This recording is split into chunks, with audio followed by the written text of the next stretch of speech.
Hey guys, welcome back to another episode of Teen Talk Central. In this week's episode, we're talking all about unexpected grief and how to deal with it at a young age, or really any age at all. If this is something that you're interested in or something you want to learn more about, then definitely continue listening to this week's episode.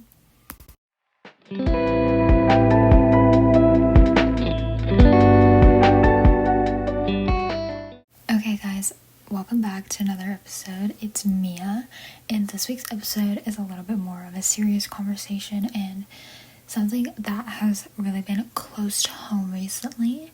It's about grief, and I'm not going to go super into depth about why I'm grieving, but I am going to tell you guys just some tips and tricks that I have learned from my experience that maybe can help someone else if you are going through something similar.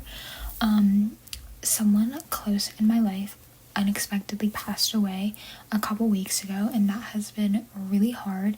Obviously, it's been a challenge just because I'm still in school and I still have to focus on that aspect of my life, but I also do have, periods of grief. More specifically, I think grief just really comes in waves. I know people have said that, like you hear people say that all the time, but it really is true. I can go a couple days without crying, or not necessarily not thinking about it, but it's just not as conscious about it, and then one day it just kind of hits me that I never get to talk to that person again, and I never get to see that person again. And I think we really have to normalize just the feeling of feeling off and kind of being caught off guard, and grief always comes when you don't expect it, and it sometimes shows up all at once and out of nowhere, and that can be hard, but you also have to give yourself space, and you have to understand that you can't control when it hits you, so you just have to always be ready.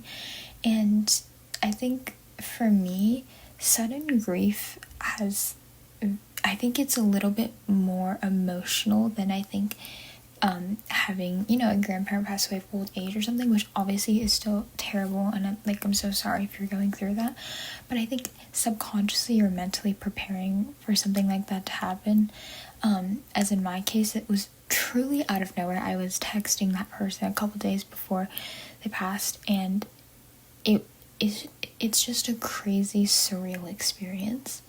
And I think a lot of things can trigger the grief, such as memories, places, songs, photos, just random conversations. I have photos of this person all in my room, and I look at them, and obviously I'm hit with a lot of memories and just laughs, and I think it's if someone were to ask me what grief is I just think it's 1 second you're fine, and then the next second you're just overwhelmed and kind of things just happening out of nowhere. And I think one of the reasons why I've noticed that grief can be delayed is that the brain protects itself by processing things really, really slowly. I think for me, when I first heard the news, I was in shock, I think.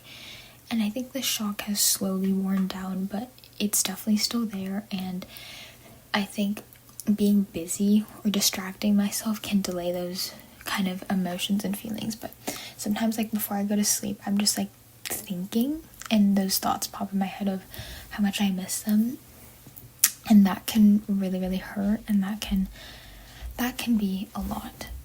One thing that I've really taught myself is that emotions don't just disappear when they're ignored. They just resurface when the brain feels good and safe enough to process them. And I know that kind of sounds weird in a sense, but I truly think that's how my brain has been functioning the past couple weeks.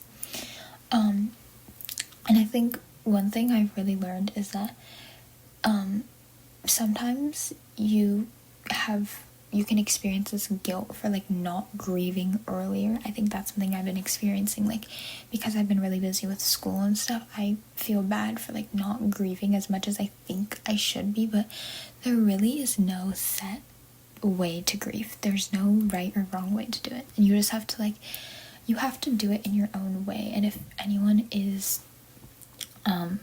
talking down upon that, or saying you're not grieving correctly, you can tell them respectfully to leave your life, because that's just not how everyone processes, and everyone processes very differently. And I think, especially for my case, like, there's just a lot of confusion that you can experience, and grief, and the confusion can really just be like, why now? Why did they have to leave my life now? And it can be really hard, and I mean, there's just no answer. Like, it's just a constant thought. And you also can feel isolated and misunderstood because people your age might not have gone through unexpected grief the way you have yet. And there's just like nothing they can say or do that can really help you. And I think there's just no right timeline for grief. And again, everyone processes differently, so you just have to give people their space to process. And I think that's really important. And so what I have learned from my experience is that, one, people will only ask you if you're okay the first day. After that, you're kind of on your own. Unless you have some really, really good friends, you will be going through this journey kind of alone, or like with your family. And that's something I kind of have had to learn. And I think grief is a really good time to see who your real friends are. And this is really the true test. If people continue to check up on you and be like, hey, like, hope you're doing well, like, they don't have to say anything major, just those couple words can really help decide how close or how much they value you and how much they care about you.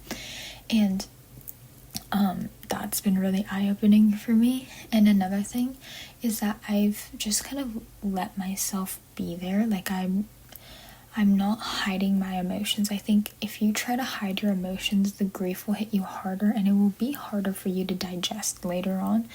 So I think that's something that's really important.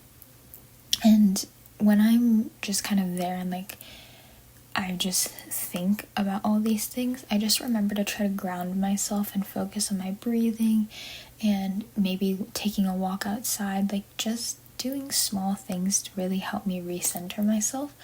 And that's been really important, just to feel a sense of normalcy in such a crazy time. And then something that might help is just like talking it out. Like, you don't have to talk to someone, but just speaking or talking to someone you trust about who they were as a person. I saw this quote somewhere that, like, when you talk to someone who didn't know the person you lost for that short period, it feels like they're still in your life. And that's been really important, just to keep the memory on. I think the family would want you to keep that person's memory alive and not for them to be forgotten. I think you shouldn't feel like because they passed, you can't talk about them. I think it's really important just to continue to talk about them, just like continue to remember the amazing life they lived. And something that I'm trying to not do is just to not judge myself for how I'm feeling, or forcing myself to move on from the situation. Like, I don't think this is something that I can get over in a month. This is gonna be a lifelong thing. Like, it's never gonna not be in my life or like affect my life in some way. And she has taught me so many lessons in my life, and I think that's really important, and I'm just going to continue to live those memories on. And I'm really working on not comparing my way I grieve to other people, because I know that's something that you can't do either, and that's something that's very bad for you. Comparison is always bad, but especially when it comes to comparison about grief. It depends on how close you were, how long you've known them. There's so many factors that go into how long people take to kind of at least settle down. I think when someone passes in your life, you're never truly whole again, I think. You just patch up the hole enough. And that's just kind of the way I think about it. And, you know, you have to learn how to carry it, because it can't drag you down forever. And you have to just learn how to carry the grief, but not erase the person and the memories and the person that they were. And I think moments of sadness can exist with normal life, but you just have to work on it. And you always have to work. You have to change that habit and you have to change that mindset at a certain point, and you just have to, my thought is always, the person who passed would not want me to be sad for the rest of my life. I know this. I know they would not have wanted that.